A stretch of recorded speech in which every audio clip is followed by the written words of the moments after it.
Good afternoon students. देखो last time हमने 9.6 exercise की थी, आज हम नेक्स्ट 9.7 एक्सरसाइज करेंगे अबाउट ज्योमेट्रिक मीन्स। देखो ज्योमेट्रिक मीन क्या होता है, जैसे हमने अर्थमेटिक मीन पढ़ा था ना कि अगर हमारे पास कोई भी दो टर्म्स हैं और उसके बीच में हमने कुछ ए डाल दिया था, अब इस ए की जगह पे हमारे पास क्या है, कुछ ज्योमेट्रिक मीन यानी कि जी आएगा। अब देखो ज्योमेट्रिक मीन होता क्या है, देखो अगर ये एक जीपी सीरीज है तो तुम्हें पता है कि जीपी सीरीज में रेशियो सेम होता है। इट मीन्स जी बाय ए जो होगा वो इक्वल्स टू होगा बी बाय जी के। तो क्रॉस मल्टीप्लीकेशन अगर मैं करूंगी तो जी स्क्वायर किसके इक्वल आ गया, ए बी के, तो जी किसके इक्वल आ गया, रूट ऑफ ए बी के। और इस वाले में जैसे अपन ने किया था वो क्या था कि capital A minus small A is equal to B minus capital A था, तो 2a किसके इक्वल आ गया था, a प्लस बी के, तो a किसके इक्वल आया था, a प्लस बी बाय 2 के। तो ये हमारा अर्थमेटिक मीन था और अब ये हमारे पास क्या निकला, हमारा ज्योमेट्रिक मीन। ठीक है, फिर अब हमारे पास इसमें देखो अगर मुझे कोई ज्योमेट्रिक मीन से कोई डायरेक्ट रेशियो निकालना हो वो मैं कैसे निकालूंगी वो भी देख लो। देखो अगर मेरे पास कोई एक टर्म है a और लास्ट की कोई टर्म है b और इसके बीच में अगर मैंने n number of geometric means डाल दिए, ठीक है, तो अब इसमें नंबर ऑफ टर्म्स कितनी होगी, n ये वाली, n प्लस 1 ये रही और ये कौन सी है, n प्लस 2th टर्म, यानी कि a ऑफ n प्लस 2 की वैल्यू क्या है b। a of n plus 2 का मीनिंग क्या है, देखो एक चीज देखो, अगर मैं कोई जनरल टर्म की बात करूं तो a n होता है a into R S to the power n minus 1। तो अब यहाँ पर n प्लस 2 की बात करनी है तो मतलब जहां पे n है वहां पे उसको मैं किससे रिप्लेस कर दूं, n प्लस 2 से। तो क्या आएगा, a into R S to the power n plus 2 minus 1 is equal to b, यानी कि a into R S to the power n plus 1 is equal to b, यानी कि r S to the power n plus 1 is equal to b by a। तो r मेरे पास क्या बन गया, b by A raise to the power 1 by n plus 1। ये मेरे पास जनरली क्या हो गया, हमारे पास कॉमन रेशियो। ठीक है, फिर अब हम नेक्स्ट बात करते हैं कि अगर मैं इन जो मैंने बीच में ज्योमेट्रिक मीन डालने हैं, अगर मुझे उनकी प्रोडक्ट बतानी हो in terms of geometric mean, जैसे मैंने अर्थमेटिक मीन्स की ऐसे का टोटल बताया था ना कि a1 plus a2 plus up to an किसके इक्वल होगा, n टाइम्स ऑफ a के।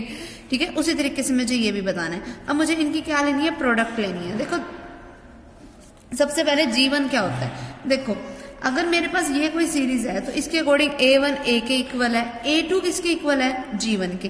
a2 का मतलब क्या होता है, ar, यानी कि g1 किसके इक्वल हो गया, ar के। तो g1 की जगह पे लिख दो ar। उसी तरीके से g2 किसके इक्वल आएगा, ar स्क्वायर के, g3 ar क्यूब के, अप टू gn किसके इक्वल होगा। अब देखो जब यहाँ 1 था तो 1 r की पावर 1 थी, 2 था तो r की पावर 2 थी, 3 था तो r की पावर 3, जब gn होगा तो r की पावर क्या होगा, n। अब बेस सेम होता है तो पावर ऐड हो जाती है। अब a कितनी बार ऐड हो रहा है, n टाइम, तो a की पावर हो गया n और r की पावर क्या आ जाएगा, 1 plus 2 plus 3 plus up to n। और 1 plus 2 plus 3 up to n ये अपने आप में क्या बना रहा है, एपी सीरीज। और अगर मैं इसका टोटल करूंगी तो वो मेरे पास क्या बनेगा, जनरल फॉर्मूला n इंटू में n प्लस 1 बाय 2। एसएन का अगर मैं इस पे फॉर्मूला लगाऊंगी ना एपी सीरीज का तो वो सॉल्व करके यही आएगा। ठीक है, अब देखो अभी मैंने r की वैल्यू ये निकाली है b बाय a वाली, तो मैं वो यहाँ पे पुट कर देती हूँ, a की पावर n इंटू में b बाय a, r की जगह पे पुट कर दिया। फिर रेज टू द पावर क्या है, n इंटू में n प्लस 1 डिवाइडेड बाय 2 और b बाय a की पावर भी तो n प्लस 1 था। ठीक है, तो n प्लस 1 से n प्लस 1 कैंसिल, क्या बचा मेरे पास, a की पावर n इंटू में b by a raise to the power n by 2, जिसका मतलब क्या हुआ, a की पावर n इंटू में b raise to the power n by 2 into में a raise to the power, ये ऊपर जाएगा तो माइनस हो जाएगा, तो माइनस का n बाय 2। तो फिर a base same power add, यानी कि a की पावर क्या होगी, n minus n by 2, b की पावर क्या होगी, n बाय 2। अब इसको एलसीएम लेके सॉल्व किया तो a की पावर भी n बाय 2 होगी, b की पावर भी n बाय 2 होगी, मीन्स a की पावर 1 बाय 2 डॉट b की पावर 1 बाय 2 की होल पावर n, जो का मतलब क्या हुआ, देखो ये भी रूट की फॉर्म है, ये भी रूट की फॉर्म है, तो रूट ऑफ ए बी की power n। Root of A B क्या था, ज्योमेट्रिक मीन था हमारा, g था, यानी कि g raise to the power n। तो मैं इनकी प्रोडक्ट मैंने इसके इक्वल निकाल दी, यानी कि g1 dot g2 up to dot gn, यानी कि अगर n ज्योमेट्रिक मीन्स की अगर मैं प्रोडक्ट करूं तो वो geometric raise to the power n के इक्वल आएगा। क्लियर, फिर उसके बाद अगर मुझे रिलेशनशिप बताना हो अर्थमेटिक मीन और ज्योमेट्रिक मीन के बीच का, तो वो देखो रिलेशनशिप क्या होगा। देखो अर्थमेटिक मीन a किसके इक्वल होता है, a प्लस बी बाय 2 के, और ज्योमेट्रिक मीन g किसके इक्वल होता है, रूट ऑफ ए बी के। अब मुझे रिलेशन बताना है, अगर मैं a माइनस जी करूँ तो देखो क्या बनेगा, a plus B by 2 minus में रूट ऑफ ए बी। तो a माइनस जी क्या आएगा, a प्लस बी माइनस में 2 root A B divided by 2। ठीक है, जिसको देखो मैं क्या लिख सकती हूँ, a को लिख सकती हूँ रूट a का स्क्वायर, b को लिख सकती हूँ रूट b का square minus 2 root a root b divided by 2। तो a माइनस जी क्या बनेगा, a का स्क्वायर प्लस b का स्क्वायर माइनस 2ab, यानी कि root a minus root b का होल स्क्वायर डिवाइडेड बाई 2। अब देखो किसी भी क्वांटिटी का स्क्वायर हमेशा पॉजिटिव होता है, और अगर उस पॉजिटिव को मैं 2 से डिवाइड कर दूं तब भी तो वो पॉजिटिव ही रहेगा, यानी कि 0 से बड़ा ही रहेगा। ठीक है, तो यानी कि a माइनस जी भी 0 से बड़ा होगा, क्योंकि ये दोनों तो आपस में इक्वल है। तो यानी कि a किससे बड़ा हो गया, g से। तो ये ध्यान रखना हमेशा कि a जो होगा वो हमेशा g से बड़ा होगा। और अगर बाय चांस किसी भी केस में अगर a और b आपस में इक्वल है तो तब यहाँ पर क्या बन जाएगा, 0 बन जाएगा। तब मैं वहां से क्या बोल दूंगी, that a minus G is equal to 0। सिर्फ तब उस केस में a जो है वो g के इक्वल होएगा। ठीक है, नेक्स्ट अब देखो, अब इसकी एक्सरसाइज के सम स्टार्ट कर रहे हैं। देखो, insert 3 GMs between 1/3 and 432। 3 GMs को इंसर्ट कराना है 1/3 और 432 के बीच में। अब मान लो वो 3 GMs क्या है, G1 G2 G3। ठीक है, अब देखो ये मेरी फर्स्ट टर्म है A1 जो कि 1/3 है, ये मेरी फिफ्थ टर्म है 432। फिफ्थ टर्म का मतलब a into R raise to the power 4 है मेरे पास 432, और a की वैल्यू है ये। ठीक है, अब मुझे ये तीनों निकालनी है। G1 का तो मतलब होता है AR, G2 का मतलब होता है AR स्क्वायर, G3 का मतलब क्या होता है AR क्यूब। तो अगर मुझे a और r की वैल्यू पता चल गई, मेरे को इनकी सारों की वैल्यू पता चल जाएगी। देखो, अगर a into R S to the power 432 के इक्वल है, और a की वैल्यू क्या है 1/3 इंटू में r S to the power 4 is equal to 432। तो r S to the power 4 किसके इक्वल आ गया, 3 की उधर जाके मल्टीप्लाई हो जाएगी। इसकी 3 से मल्टीप्लाई करवाई क्या आ गया 1296। तो r S to the power 4 क्या हो गया, plus minus 6 raise to the power 4। क्योंकि चाहे पॉजिटिव 6 की पावर 4 कर लो तब भी यही आएगा, नेगेटिव 6 की पावर 4 कर लो, क्योंकि नेगेटिव की पावर इवन जो होता है वो भी तो हमेशा वही होएगा, हमारे पास पॉजिटिव ही आएगा। तो यहाँ से मेरे पास आर की 2 वैल्यूज आ गई, क्या, प्लस माइनस 6। अगर r की 2 वैल्यूज ये हैं तो G1 किसके इक्वल होता है, AR के, यानी कि 1/3 इंटू में प्लस माइनस 6। तो इसका रिजल्ट क्या आ गया, प्लस माइनस 2। G2 क्या आ गया मेरे पास, a इंटू आर स्क्वायर, यानी कि 1/3 इंटू में 6 इंटू 6। वही मतलब प्लस माइनस लगा लेना, लेकिन प्लस माइनस का स्क्वायर करके तो क्वांटिटी पॉजिटिव ही आएगी। तो इस तरीके से मेरे पास ये G1 G2 G3 की वैल्यूज आ जाएंगी। क्लियर। नेक्स्ट देखो, the AM between 2 numbers is 34। कोई 2 नंबर्स का जो AM है ना, मान लो कोई 2 नंबर्स है A और B, और इनका जो AM है ना, अर्थमेटिक मीन है, वो 34 है। इट मीन्स कि A प्लस B जो है ना वो किसके इक्वल हो गए, 68 के। इक्वेशन नंबर फर्स्ट जो पहले चीज दे रखी है उस अकॉर्डिंग। एंड अगर उन दोनों नंबर्स का मैं ज्योमेट्रिक मीन निकाल लूं तो वो 16 है, यानी कि अगर मैं इन दोनों नंबर्स का रूट ऑफ A भी करूं तो वो 16 आता है। इसका मतलब क्या हो गया कि a भी किसके इक्वल होएगा, 16 का स्क्वायर करो क्या आएगा, 256। ठीक है, फिर अब मुझे नंबर फाइंड आउट करने हैं। तो सीधी सी बात है, मुझे अगर नंबर फाइंड आउट करने हैं तो यहाँ से a किसके इक्वल आ गया, 68 माइनस बी के। फर्स्ट इक्वेशन से यहाँ पे पुट कर दो, 68 माइनस बी इंटू में b इज इक्वल टू 256। ठीक है, अब इसकी मल्टीप्लाई कराओ, 68b माइनस का b square is equal to 256। ये दोनों उधर जाके ये प्लस हो जाएगा, उधर जाके b स्क्वायर, 68b उधर जाके माइनस, प्लस में 256 इज इक्वल टू 0। ठीक है, अब इसको इक्वेशन को सोल्व कर दो, यहाँ से b की 2 वैल्यूज आ जाएंगी, b की जो वैल्यू आएगी उसको यहाँ पे पुट कर दो, यहाँ से a की वैल्यू आ जाएगी, तो वो मेरे पास दोनों नंबर निकल जाएंगे। क्लियर। नेक्स्ट देखो, थर्ड सम, फाइंड 2 नंबर्स। कोई 2 नंबर्स मुझे फाइंड आउट करने हैं जिसका डिफरेंस है 2। मान लो वो 2 नंबर्स हैं a और b जिनका डिफरेंस है 2। तो इक्वेशन नंबर फर्स्ट तो मेरे पास ये बन गई। फिर हमें बोला क्या है, हुज AM, इन 2 नंबर्स का अगर मैं AM करूं वो एक्सीड द GM। एक्सीड का देखो, एक्सीड का मतलब क्या होता है, एक्सीड द GM। एक्सीड का मतलब होता है बड़ा होना, यानी कि अर्थमेटिक मीन बड़ा है ज्योमेट्रिक मीन से कितना बड़ा है, 1/2 बड़ा है। ठीक है, अब देखो अर्थमेटिक मीन बड़ा है अर्थमेटिक मीन बड़ा है किससे, ज्योमेट्रिक मीन से। कितना बड़ा है, 1/2। तो ज्योमेट्रिक मीन में अगर मैं इस 1/2 को ऐड कर दूंगी तो मेरे पास अर्थमेटिक मीन आ जाएगा। अब अर्थमेटिक मीन क्या होता है, a + b/2। ज्योमेट्रिक मीन क्या होता है, √ab प्लस में 1/2। ठीक है, अब अगर मैं इनका एलसीएम लूं तो a + b/2 = 2√ab प्लस में 1 डिवाइडेड बाय में 2, 2 से 2 कैंसिल। इतना हो गया मेरे पास। अब देखो a + b = 2√ab प्लस 1। ये क्वांटिटी इधर आके माइनस होगी तो a + b - 2√ab = 1। अब देखो इसका मैं फिर से परफेक्ट स्क्वायर बना सकती हूँ, √a का स्क्वायर प्लस √b का स्क्वायर माइनस 2√a 2√b = 1। ये बन गया मेरे पास perfect square of √a - b का होल स्क्वायर = 1, जिसका मतलब क्या हुआ कि √a - √b = किसके है, 1 के। अब देखो अगर यहां से मैं लिखना चाहूं तो मैं ये भी लिख सकती हूँ, देखो कि अगर √a - √b अगर 1 के इक्वल है तो मैं ये बोल सकती हूँ दैट √a = 1 प्लस √b। अब ये जो √a की वैल्यू है उसको यहाँ पे पुट कर दो। देखो मेरे पास क्या था कि a - b मुझे 2 के इक्वल दे रखा था ना मुझे 2 के इक्वल।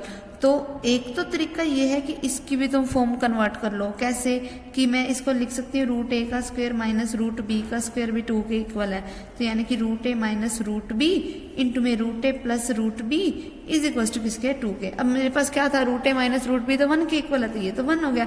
इसका मतलब √a प्लस √b किसके इक्वल हो गया, 2 के। अब एक इक्वेशन मेरे पास ये है, दूसरी इक्वेशन मेरे पास ये है। इन दोनों इक्वेशन को एलिमिनेशन मेथड लगा के सोल्व कर लो, मेरे पास a और b की वैल्यू आ जाएगी। क्लियर। वैसे तो √a और √b की वैल्यू आएगी, फिर √a की जो वैल्यू आएगी उसका स्क्वायर कर देना, वो वैल्यू किसकी हो जाएगी, a की। √b की जो वैल्यू आएगी उसका स्क्वायर कर दोगे तो वो वैल्यू किसकी हो जाएगी, b की। ठीक है। फिर अब नेक्स्ट सम देखो, इफ am बिटवीन, देखो हमारे पास नेक्स्ट सम क्या है, if the am between a and b। अगर a और b के बीच का जो am है, a और b के बीच का am तो यही होता है। अगर ये जो am है वो ट्वाइस है gm के, यानी कि 2 टाइम्स ऑफ g है, देन मुझे शो करना है दैट a/b जो होगा वो इक्वल्स टू होगा 2 + √3 रेशो 2 - √3। ये निकालना है मुझे, ये शो करना है। ठीक है। अब ये वाला सम जो है ना, और जो अगला सम होएगा वो बिल्कुल सेम होएगा। अगला सम तुम्हें वो खुद को ट्राई करना होगा, मैं पहले ही कह रही हूँ। देखो अगर a + b/2 के इक्वल होता है, g किसके इक्वल होता है, √ab के, और मुझे ये दे रखा है कि a जो है ना वो 2 टाइम्स ऑफ g है, और तो मुझे ये शो करना है। अब a का मतलब क्या हुआ, a + b/2 है ना, = 2 टाइम्स क्या है, √ab। आगे बात समझ। अब अगर मैं इस √ab को इधर डिवाइड में ले आऊं तो ये क्या बन गया, a + b/2 √ab = 2/1। ये वाला 2 एज इट इज पड़ा रहा, और यहाँ कुछ भी नहीं है तो मैं 1 लगा सकती हूँ। अब देखो मुझे सिर्फ रेशियो में चाहिए a और b, तब हम यहाँ पे रूल अप्लाई करेंगे, applying componendo and dividendo rule. अब ये कंपोनेंडो एंड डिविडेंडो रूल क्या होता है, कंपोनेंडो और डिविडेंडो रूल में ये होता है कि अगर मेरे पास न्यूमरेटर और डिनोमिनेटर दोनों में कोई क्वांटिटी पड़ी हो ना, तो पहले न्यूमरेटर में उसी क्वांटिटी को, डिनोमिनेटर वाली क्वांटिटी को ऐड भी कर दो, और फिर डिवाइड में न्यूमरेटर में से उस डिनोमिनेटर वाली क्वांटिटी को सब्ट्रैक्ट भी कर दो। मतलब पहले तो न्यूमरेटर दोनों जगह एज इट इज लिख दिया, फिर डिनोमिनेटर को एक बार ऐड कर दिया, एक बार सब्ट्रैक्ट कर दिया। फिर राइट साइड में भी यही 2 + 1 डिवाइडेड बाय में 2 - 1। ठीक है। अब देखो ये तो फॉर्मूला बन रहा है मेरे पास √a + √b के होल स्क्वायर का, और ये फॉर्मूला बन रहा है मेरे पास √a - √b के होल स्क्वायर का, और ये क्या बना 3/1। तो इसका मतलब √a + √b divided by √a - √b अगर मुझे निकालना है तो मैं दोनों तरफ स्क्वायर रूट लूंगी, तो ये क्या बन गया, √3/1। अब फिर से अगर मैं इसी कंपोनेंडो और डिविडेंडो रूल का यूज करूं, फिर से मैंने क्या यूज कर दिया, कंपोनेंडो एंड डिविडेंडो रूल। हम ये चाहते हैं कि मेरा ये b खत्म हो जाए, ऊपर सिर्फ a बन जाए, नीचे सिर्फ b बन जाए। अब देखो वही सेम चीज कि मैंने यही चीज ऐड भी कर दी, और ये वाली चीज मैंने फिर सब्ट्रैक्ट भी कर दी। Is equal to √3 + 1 divided by √3 - 1। अब देखो, अब मैंने जब ये ऐड किया था √b से √b कैंसिल, माइनस के अंदर मल्टीप्लाई कराएगा तो √a माइनस का हो जाएगा जो कि कैंसिल आउट हो जाएगा, √b प्लस का हो जाएगा। तो ये क्या बन गया 2√a divided by 2√b is equal to √3 + 1 divided by √3 - 1। 2 से 2 कैंसिल। ठीक है, अब मुझे तो a और b का रेशियो चाहिए ना, ये मेरे पास क्या है √a बाई √b, तो दोनों तरफ स्क्वायर कर दो। स्क्वायर किया तो यहाँ तो बन गया a by b is equal to, इसका स्क्वायर खोलोगे तो √3 + 1 का होल स्क्वायर खोलोगे तो √3 का स्क्वायर 3, 1 का स्क्वायर 1 प्लस 2√3 डिवाइडेड बाय 3 + 1 - 2√3। तो a बाई b मेरे पास किसके इक्वल आया 4 + 2√3 डिवाइडेड बाय में 4 - 2√3। अब ऊपर से 2 कॉमन आ रहा है तो ये क्या बन गया 2 + √3 बाय में 2 - √3। तो यही हमारा रिजल्ट हमें प्रूफ करना था, देख लो। ठीक है, तो अगले वाला जो सम दे रखा है हमें उसमें भी बस बिल्कुल सेम यही है, कोई फर्क नहीं है उस सम में। वो सम तुम अपने आप खुद ट्राई करोगे, प्रोसीजर बिल्कुल सेम यही होगा, यही सेम प्रोसीजर। ठीक है, खुद ट्राई करना उसको। नेक्स्ट 6 सम देखो हमारे पास क्या है। देखो, if ABC are in AP, कि अगर A, B और C तीनों AP में हैं एंड X जो है वो GM है A और B का, और Y जो है वो GM है B और C का। तो पहले जो दे रखे है ना हमें, पहले हम उसके लिए बात कर लेते हैं। देखो हमें क्या बोल रखा है कि A, B और C तीनों AP में हैं, तो it means B - A equal to होगा C - B के, या मैं ये बोल सकती हूँ कि 2B इज इक्वल टू हो जाएगा A + C के। फिर मुझे एक चीज दे रखी है कि x जो है ना वो तो ज्योमेट्रिक मीन है a और b के बीच का, इसका मतलब x हो जाएगा √ab के इक्वल। फिर y जो है वो ज्योमेट्रिक मीन है b और c का, तो y इज इक्वल टू हो गया √bc। तो मुझे ये प्रूफ करना है b² जो होगा वो अर्थमेटिक मीन होगा x² और y² का, अर्थमेटिक मीन होगा x² और y² का। ये मुझे प्रूफ करना है कि x² + y² by 2 is equal to b² होगा। तो मैं ना ये निकाल लेती हूँ, x² + y² बाई 2 को सोल्व करके देख लेती हूँ कि वो b² के इक्वल आता है या नहीं। देखो अगर x ये और y ये है, इसका स्क्वायर करो तो √ab का स्क्वायर करोगे तो ab + bc डिवाइडेड बाई में 2। अब इसमें से क्या कॉमन आ रहा है b कॉमन लिया तो क्या बन गया a + c बाई 2। अब a + c को तो किसके इक्वल था 2b के। ठीक है, तो अब ये क्या बन गया b इंटू में 2b बाई 2, 2 से 2 कैंसिल, क्या बन गया b²। मुझे यही प्रूफ करना था कि ये दोनों आपस में इक्वल हो। क्लियर। फिर फाइंड n सच दैट, मुझे n की वैल्यू निकालनी है अगर a की पावर n प्लस b की power n divided by a की पावर n प्लस b की पावर n - 1, अगर ये ज्योमेट्रिक मीन है a और b के बीच का। अगर ये ज्योमेट्रिक मीन है a और b के बीच का, इट मीन्स कि इक्वल टू है √ab के, यही मतलब बना फिर। ठीक है, क्योंकि ज्योमेट्रिक मीन तो a और b के बीच का तो यही होता है, और मुझे ज्योमेट्रिक मीन की वैल्यू ये दे रखी है। अच्छा, अब एक चीज देखो ध्यान से, इस √ab को मैं लिख सकती हूँ a की पावर 1/2 इंटू b की पावर 1/2, और मैं कर दूं अगर इनकी क्रॉस मल्टीप्लीकेशन तो a की पावर n प्लस b की power n is equal to में क्या आ जाएगा a⁻² 1/2 इंटू b⁻² 1/2 की मुझे मल्टीप्लीकेशन करानी है a की पावर n-1 प्लस b की पावर n-1 के साथ। ठीक है, और मुझे n का रिजल्ट निकालना, ये चीज ध्यान रखना। तो a की पावर n प्लस b की power n is equal to, अब इसकी इस क्वांटिटी के साथ मल्टीप्लाई कराओगे तो a की पावर मेरे पास क्या बचा पहले वो देखो, बेस सेम होता है पावर ऐड हो जाती है, 1/2 ऐड किस में होगा -1 में, यानी कि a⁻² क्या हो गया n-1/2, और इंटू में पड़ा b की पावर 1/2।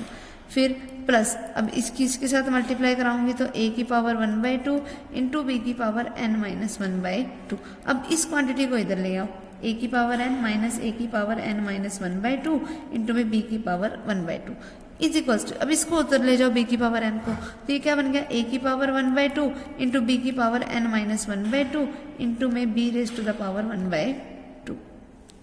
ओ सॉरी, माइनस में आएगा b⁻n। इतना हो गया। अब देखो इन दोनों में से कॉमन क्या आ रहा है, a की पावर n-1/2 वो कॉमन आ रहा था, वो मैंने कॉमन ले लिया, तो यहाँ पर ए की पावर सिर्फ क्या बच गई 1/2 और यहाँ से बी की पावर क्या बच गई 1/2। इधर से मैंने बी की पावर n-1/2 कॉमन आ रहा था तो क्या बचा ए की पावर 1/2 माइनस बी की पावर 1/2। अब ये दोनों तो आपस में कैंसल आउट हो गए। इट मीन्स कि ए की पावर n-1/2 इक्वल्स टू आ गया बी की पावर n-1/2। अगर मैं इस चीज को डिवाइड में लेके आऊँ और दोनों की पावर सेम है तो मैं इसको कंबाइन करके ऐसा लिख सकती हूँ और इज इक्वल्स टू यहाँ क्या बच गया 1 को मैं लिख सकती हूँ a बाय बी की पावर 0 क्योंकि किसी भी क्वांटिटी की पावर 0 है तो वैल्यू क्या हो जाती है 1 नहीं होती है, तो मैं ऐसी फॉर्म में लिख सकती हूँ। अब बेस सेम है तो पावर भी सेम आएगी। इट मीन्स n-1/2 किसके इक्वल आया 0 के, तो यहाँ से n की वैल्यू क्या आ गई 1/2। ठीक है, नेक्स्ट सम देखो। अगर g ज्योमेट्रिक मीन है a और b के बीच का, अगर g ज्योमेट्रिक मीन है a और b के बीच का तो g is equal to root of A B है। ठीक है, तो मुझे ये शो करना है that 1/g² minus a² plus 1/g² minus b² जो होगा वो इक्वल्स टू होगा 1/g² के। ये प्रूफ करना है मुझे, तो लेफ्ट साइड लेके चलते हैं 1/g² minus a² plus 1/g² minus b²। अब देखो अगर g root of A B के इक्वल है तो g² किसके इक्वल आ गया ए बी के। पुट करो यहाँ पे 1/ab minus a² plus 1/ab minus b²। अब a कॉमन आ रहा है तो 1/a इंटू बी माइनस ए प्लस 1/b कॉमन आ रहा है तो यहाँ पे क्या बचा a माइनस बी। अगर मैं इसमें से माइनस कॉमन ले लूँ तो ये क्या बन गया minus of 1/b into B minus A. अब इनका अगर मैं एलसीएम लूँ तो ए बी इंटू में b माइनस ए। अब यहाँ से क्या आएगा b और यहाँ से क्या आएगा माइनस का a, तो b माइनस ए से b माइनस ए कैंसिल, क्या बचा 1/ab, जिसका मतलब अब ab किसके इक्वल था g² के, तो क्या बन गया 1/g²। और मुझे यही प्रूफ करना था कि ये आपस में इक्वल हो। ठीक है, तो ये हो गया हमारा इक्वल। नेक्स्ट सम देखो हमारे पास क्या है, फाइंड 2 पॉजिटिव नंबर। मुझे 2 पॉजिटिव नंबर बताने हैं जिसका डिफरेंस 12 है। कोई 2 पॉजिटिव नंबर मैंने ले लिए a और b जिनका डिफरेंस क्या है 12 है। Equation number first, whose am exceed the gm by 2, जिसका am जो है ना उसके gm से 2 बड़ा है। ठीक है, इट मीन्स कि a plus B by 2 equals to है root of A B plus 2 के।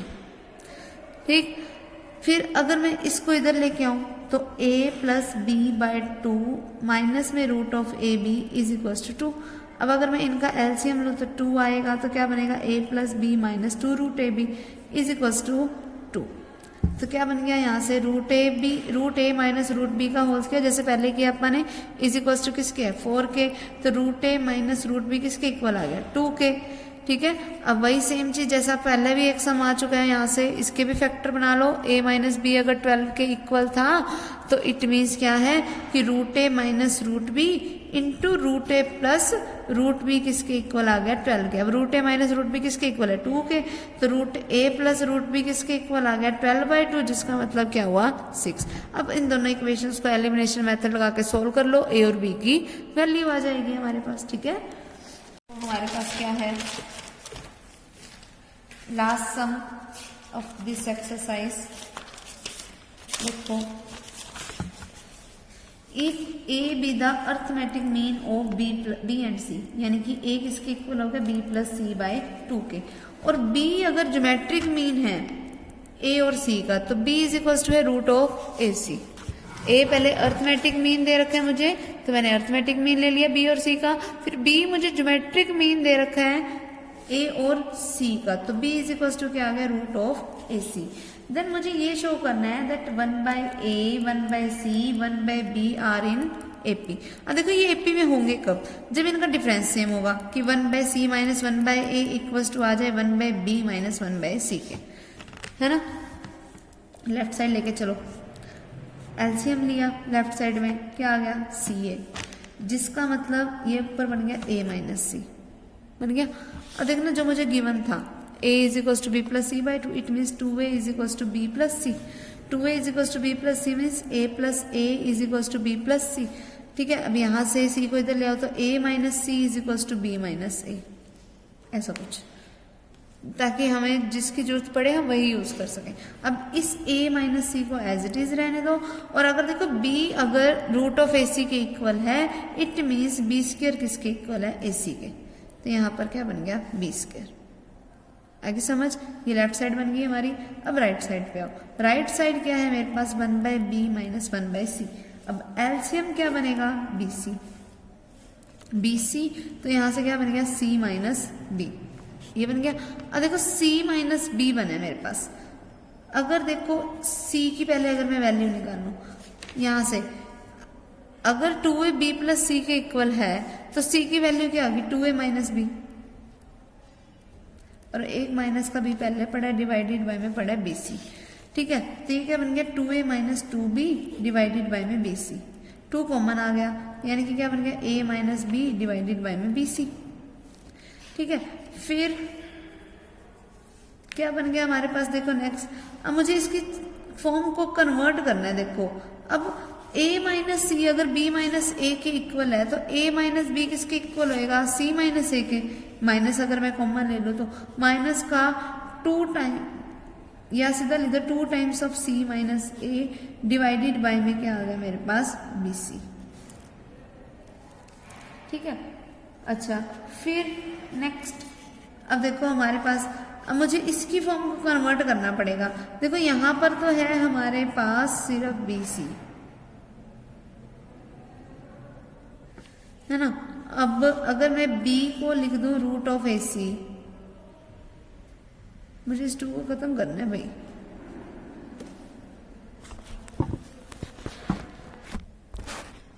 देखो ऐसे तो ये सब काफी ज्यादा लेंथी हो रहा है, मैं इसको ना थोड़े और तरीके से ट्राई करने की कोशिश कर लेती हूँ। देखो अगर मेरे पास a दे रखा है b plus C by 2, equation number first है। b इज इक्वल टू, अगर मेरे पास रूट ऑफ AC है, ठीक है, ये मेरे पास अगर इक्वेशन नंबर सेकंड है तो 2a किसके इक्वल आ गया b प्लस सी के। ठीक है, equation number third, b square किसके इक्वल आ गया मेरे पास AC के। ठीक है, इक्वेशन नंबर फोर्थ, अगर मुझे ये प्रूफ करना है that 1/c minus 1/a is equal to 1/b minus 1/c, तो मैं ये भी बोल सकती हूँ कि मैं 1/c को इस तरफ ले आऊँ तो ये 2/c हो गया। एक ही बात है, अगर मैं ये चीज प्रूफ कर दूँ तो मैं लेफ्ट साइड लेके चलती हूँ। लेफ्ट साइड जो है देखो, सो राइट साइड लेके चल रही हूँ, 1/a प्लस 1/b। अगर मैं इनका एलसीएम लूँ तो ab, तो ये बन गया b प्लस a।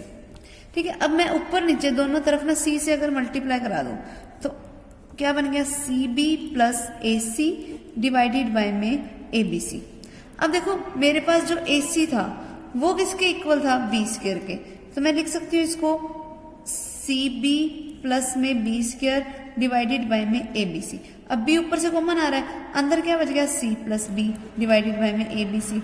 b से b कैंसिल, b से b कैंसिल हुआ। अब देखो b प्लस c किसके इक्वल था 2a के, वो 2a यहाँ पे पुट कर दो, तो 2a डिवाइडेड बाय में ac, a से a कैंसिल, क्या बच गया 2/c, तो मेरी लेफ्ट साइड बन गई। ये छोटा तरीका, ये कर लो, वो काफी ज्यादा लेंथी हो जाता तरीका, हम ये तरीका कर लेंगे, काफी ज्यादा शॉर्ट है। ठीक है, तो ये हमारी एक्सरसाइज अब कंप्लीट हो गई।